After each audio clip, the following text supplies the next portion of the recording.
spacey. I've been lost inside a daydream. These hopes of mine could really break me, catch me by surprise. En ce moment, mon fils, il fait sa sieste. Ça a été un petit peu difficile au début parce que forcément, c'est pas les mêmes repères qu'à la maison. Puis j'ai commencé à beaucoup éternuer, avoir le nez qui coule. J'ai l'impression que soit je tombe malade, soit y a des allergies. Bon, ça y est, me voici au sommet de cette plateforme folle. Et j'entends des gens. Cause I've been set back, broke down, and I'm not wearing out.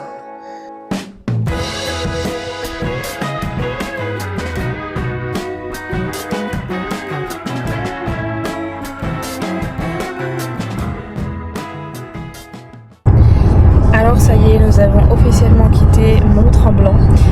Nous sommes sur la route du retour, on se dirige vers Ottawa.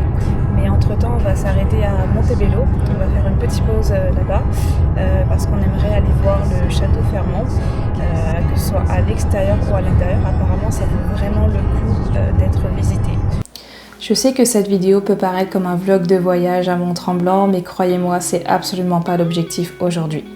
Si vous avez suivi mes vidéos précédentes, alors vous savez que nous apprêtons bientôt à vivre notre première affectation à l'étranger. Nous avons voulu profiter de ce séjour pour tester notre capacité à vivre en mouvement. Alors je voulais simplement voir comment est-ce qu'on allait réagir loin de notre routine, mais aussi comment est-ce que mon fils de 16 mois allait réagir également loin de ses repères. On a choisi Mont-Tremblant pour la simple et bonne raison que c'est proche d'Ottawa, c'est simplement 2 heures de route. Faut savoir qu'au moment du séjour, je suis enceinte de presque 8 mois. On voulait vraiment avoir cette flexibilité de pouvoir revenir à Ottawa en cas d'urgence. Et croyez-moi, je sais que sur papier, ça semble super simple. On se dit Mont-Tremblant, c'est à côté, c'est une destination quand même assez facile. Mais croyez-moi, ce voyage nous a appris bien plus que prévu et j'ai très hâte de le partager avec vous.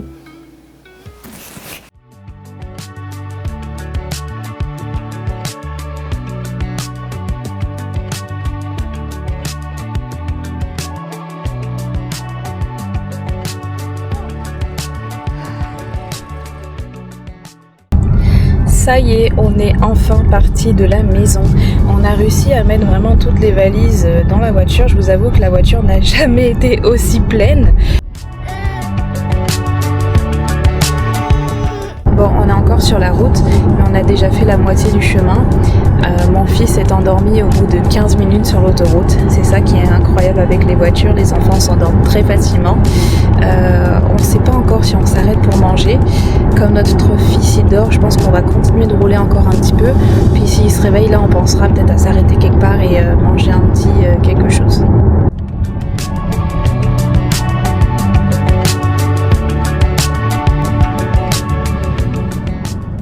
Bon, on est bientôt arrivé à l'hôtel. C'est pas sûr que l'hôtel va être encore prêt lorsqu'on va arriver. Il nous reste 8 minutes de route. Mon fils dort toujours. On commence un petit peu à avoir faim. Donc on va déjà essayer de voir à l'hôtel si on peut comme s'enregistrer et peut-être avoir notre chambre, mais c'est pas garanti. Puis ensuite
Bon, alors on est arrivé à l'hôtel.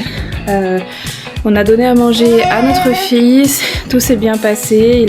Lui, il semble pas trop désorienté par ce petit changement, donc ça c'est cool.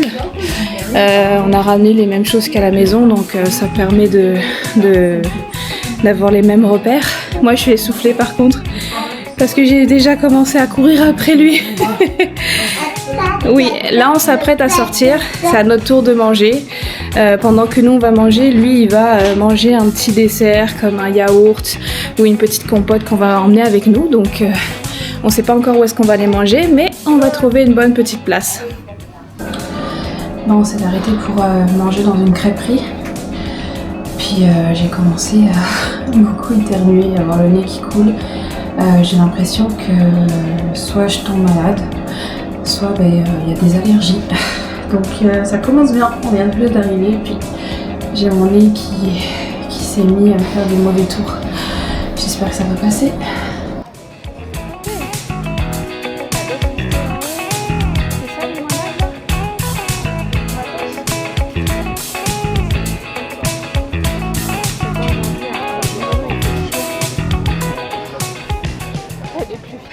Bon, comme je pense que je suis vraiment malade, du coup on est venu se reposer un petit peu à l'hôtel. Au moins une petite heure. Là mon fils il joue avec son père. Il a mangé un petit peu avec nous au restaurant. Mais aujourd'hui je vous avoue qu'il fait un petit peu gris dehors.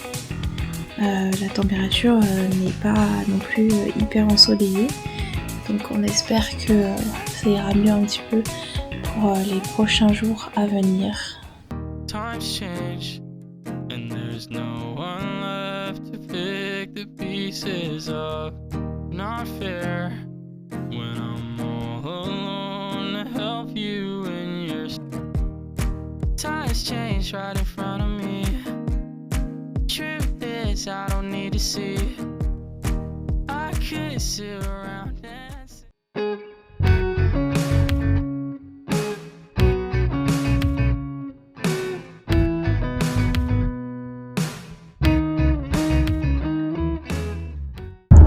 Bon, alors nous sommes à notre deuxième journée à Mont-Tremblant. La température est vraiment meilleure. Il fait environ 15 voire 17 degrés aujourd'hui maximum.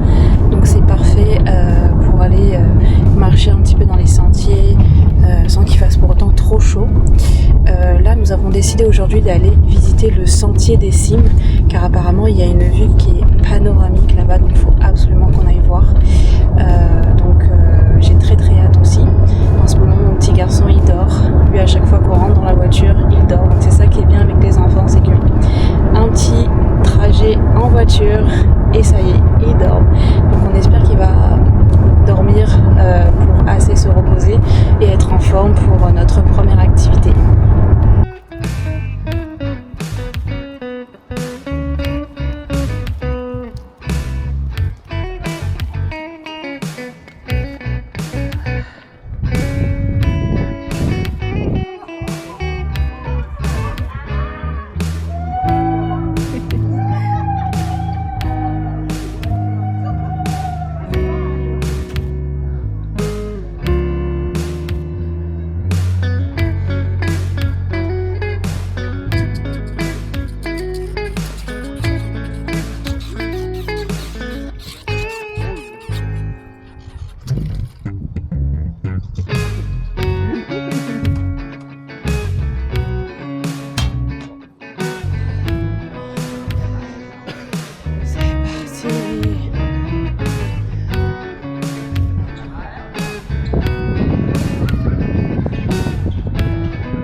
Un tiers de cette plateforme folle. Il y a énormément de vent, plus on monte, plus il y a du vent. On hésitait entre prendre la poussette et le baby Bjorn, donc la tâche bébé. Heureusement qu'on avait pris la tâche bébé parce que sinon il aurait eu super froid mon petit garçon. Donc ça va.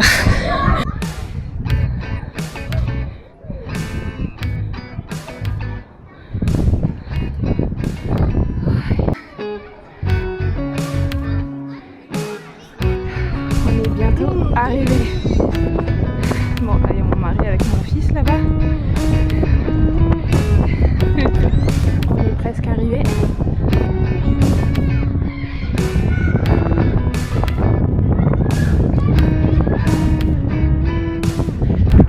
Bon, ça y est, me voici au sommet de cette plateforme folle. Très franchement, ça se fait quand même assez bien, c'est quand même bien adapté pour les poussettes. Donc on n'a pas vraiment senti qu'on était en train de monter alors qu'on est quand même super haut. Regardez.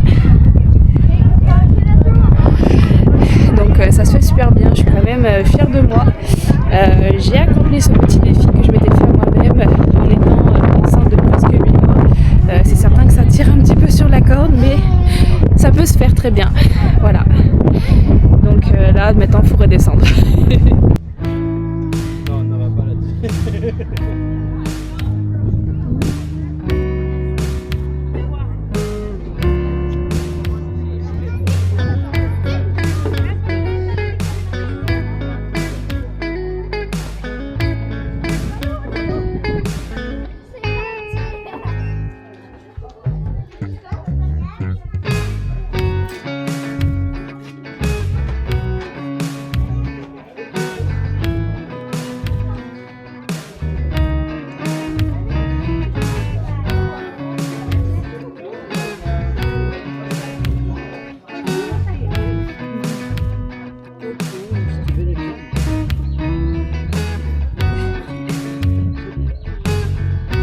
Alors après cette première activité au Sentier des Cimes, c'est quand même à ce moment-là que j'ai encore plus réalisé que voyager, faire des activités avec un enfant, c'est pas juste avoir du plaisir, mais c'est de devoir énormément s'adapter à ses besoins. Et surtout, il faut savoir qu'à 16 mois, un enfant, il ne communique pas encore clairement ses besoins. Donc c'est assez difficile comme d'anticiper, parce que si ça avait été comme un enfant de 3-4 ans, il va pouvoir comme nous dire s'il a faim, s'il a froid, ce genre de choses. Donc quand c'est un enfant de 16 mois, c'est un petit peu plus défiant, je dirais. Mais en tout cas, on a quand même réussi à profiter de cette activité. Puis ce qui était aussi difficile, c'est moi tout le long j'étais essoufflée, j'étais aussi déjà assez malade avec des allergies, il y avait énormément de vent, mais bon, je peux vous garantir que mon fils a eu énormément de plaisir et nous aussi.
Bon, alors nous avons pris les télécabines qui nous emmènent tout en haut du sommet. Donc on s'apprête à aller voir un spot qui vaut la peine d'être vu. Aujourd'hui on a décidé de tout faire avec le porte-bébé et de ne pas ramener la poussette. On voulait aussi tester notre capacité à pouvoir tenir notre petit garçon pendant plusieurs heures sans poussette. Donc on a essayé de vraiment amener le peu d'affaires possible. Moi j'ai pris le sac avec toutes les affaires, les collations, les affaires de rechange pour mon fils, 2-3 bananes pour pas qu'on meure de faim. Pour l'instant ça se passe bien, mon fils il est super content. Mais bon, ça peut changer à tout moment, donc on profite de ces moments calmes pour l'instant.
peu de froid.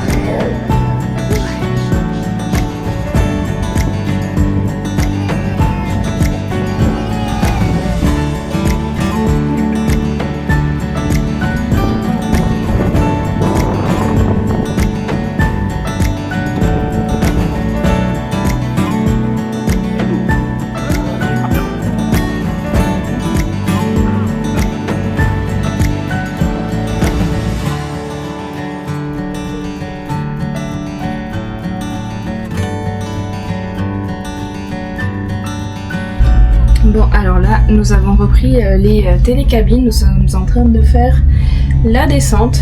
Tout s'est bien passé. On a réussi à manger un petit bout. Il y avait comme un petit restaurant qui vendait des bons petits trucs. Nous, on s'est pris une poutine avec des petites lanières de poulet. Mon fils a adoré les lanières de poulet. Il a plus mangé de poulet que nous. Donc ça, c'est super. Il faisait un petit peu froid là-haut. Il y avait un petit peu de vent. Mais là, on va redescendre un petit peu au soleil. Vous entendez ce bruit? Ça fait flipper. Mais ça fait partie de l'aventure, pas vrai? La raison pour laquelle c'est devenu une randonnée difficile ou une erreur de randonnée, comme j'ai pu le mentionner, c'est parce qu'en fait, on a comme suivi un monsieur qu'on a vu marcher dans cette direction. Donc on s'est dit que c'était le bon chemin pour pouvoir atteindre le point de perception qu'on voulait atteindre pour pouvoir faire nos photos et pour pouvoir voir la vue spectaculaire sur le lac Tremblant. Donc on a suivi ce monsieur, puis ensuite on s'est rendu compte que c'était pas le bon chemin. Comme vous pouvez le voir, je suis super essoufflée encore une fois. Il y a de la neige qui est en train de fondre sur de la pierre, c'est super humide, c'est glissant, c'est boueux.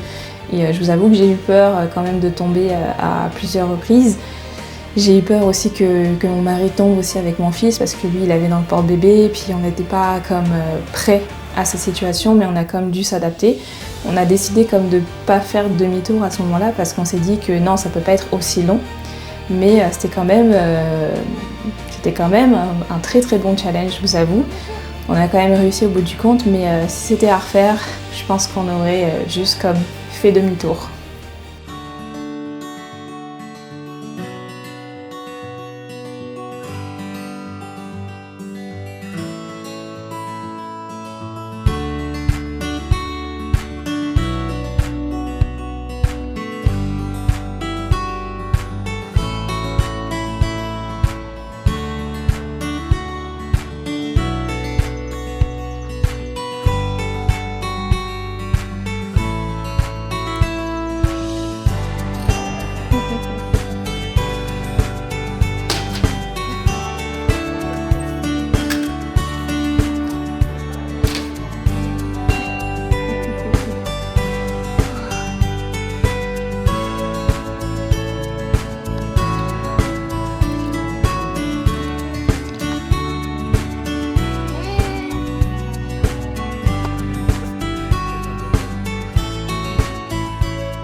Bon alors ça y est, notre séjour à Mont-Tremblant se termine. Là, je suis en train de tout ranger. Je suis en train de faire les valises, m'assurer qu'on n'a rien oublié. Je regarde sous les canapés, les fauteuils, sous les meubles, si mon fils n'a pas laissé un jeu ou quoi que ce soit, ou même nous. Mon fils dort en ce moment, donc j'en profite pour vraiment tout préparer d'avance. J'ai pas envie que demain on soit dans l'anxiété.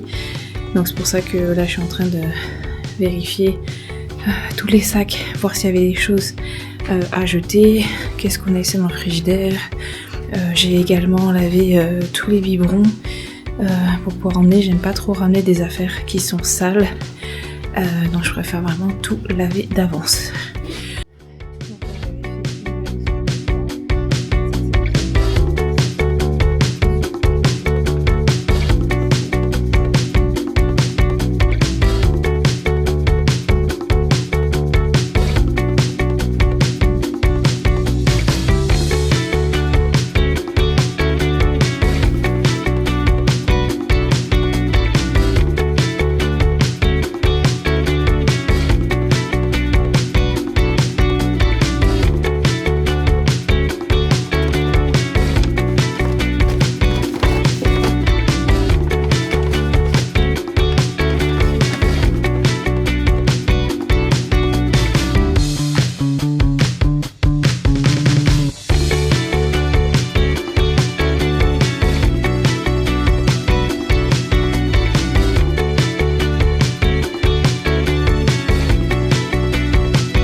Bon alors comme vous pouvez le voir, toutes les affaires sont prêtes.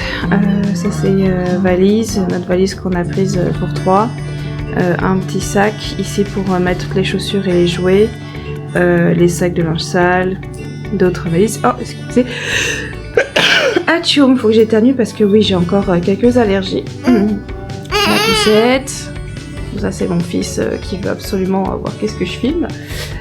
Bon, pour la chambre, il y a encore 2-3 trucs à ramasser. Il faut que je lave le dernier biberon que j'ai donné ce matin. Puis la cuisine a déjà été pas mal bien vidée. Donc, voilà. Donc on est quasiment prêt pour le départ.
En dehors de ça, notre séjour s'est quand même super bien passé.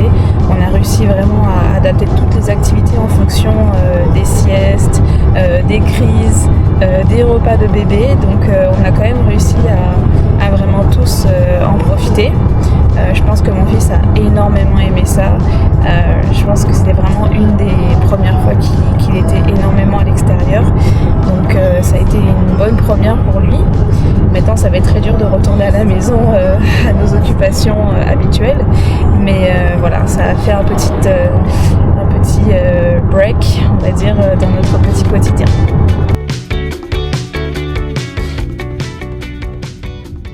Ils ont les toilettes en même temps. Ça va vous aider. Bien sûr.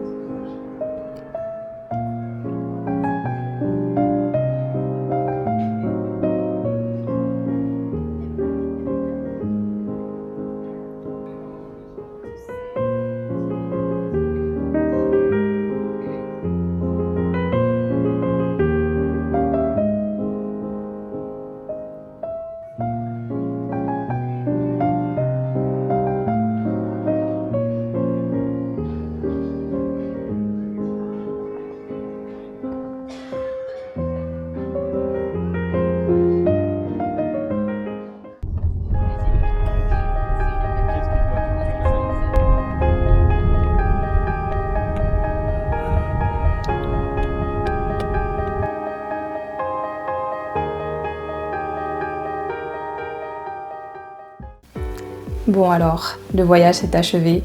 Honnêtement, quand on a réservé ce voyage, on pensait pas que ça allait nous sortir complètement de notre quotidien, de notre zone de confort, et ça nous a appris énormément de leçons. Entre les siestes à prévoir, les repas à prévoir, nos repas aussi également, je vous avoue que on a dû vraiment jongler entre les besoins de chacun. Et aussi avec mon état de santé qui n'était pas excellent à ce moment-là, j'ai eu très peur, je vous avoue. Par exemple, il y a eu une nuit où j'arrivais vraiment pas à bien respirer. J'ai vraiment pensé à me rendre à l'hôpital à 2h du matin. Mais j'ai pris la décision à ce moment-là de prendre sur moi. Et heureusement que le lendemain, je me sentais un petit peu mieux, qu'on a pu quand même finaliser notre séjour et faire exactement ce qu'on avait prévu de faire. Alors depuis notre retour, il y a quand même pas mal de choses aussi qui ont changé, même si c'était juste 5 jours. Maintenant, mon fils est accro à la découverte, c'est-à-dire qu'il a toujours le besoin d'être dehors, à chaque fois qu'il voit comme du soleil ou des enfants jouer dehors, donc il a besoin lui aussi d'aller à la découverte, et c'est exactement ce que je recherchais pour lui, parce que c'est exactement le mode de vie que j'ai envie de lui éduquer. Donc j'ai quand même rempli ma mission à ce niveau-là. Donc j'ai très hâte en tout cas de découvrir ces nouvelles aventures parce que oui, lorsqu'on va être en affectation, il faut savoir que ce ne sera pas seulement le pays d'affectation, mais il va y avoir énormément de pays à visiter autour et j'espère qu'on aura la chance d'en visiter quand même le plus possible. En tout cas de profiter de cette expérience pour faire découvrir des nouvelles cultures à nos enfants, c'est ça notre objectif. Donc il faut savoir que quand on arrive aussi en affectation dans un nouveau pays, dans un nouveau logement, ça va être à peu près la même impression quand on va en voyage et qu'on arrive dans la chambre d'hôtel. Bon, bien évidemment, les chambres d'hôtel, elles sont quand même déjà un petit peu plus meublées, on va dire. Ça peut arriver qu'on arrive et qu'on n'a pas encore reçu toutes nos affaires, donc ça nous met comme une sorte de condition. Donc j'ai très hâte en tout cas de faire ces nouvelles découvertes, oui. Ce séjour nous a appris quelque chose d'extrêmement important. On n'a pas besoin que tout soit parfait, on a juste besoin d'être ensemble.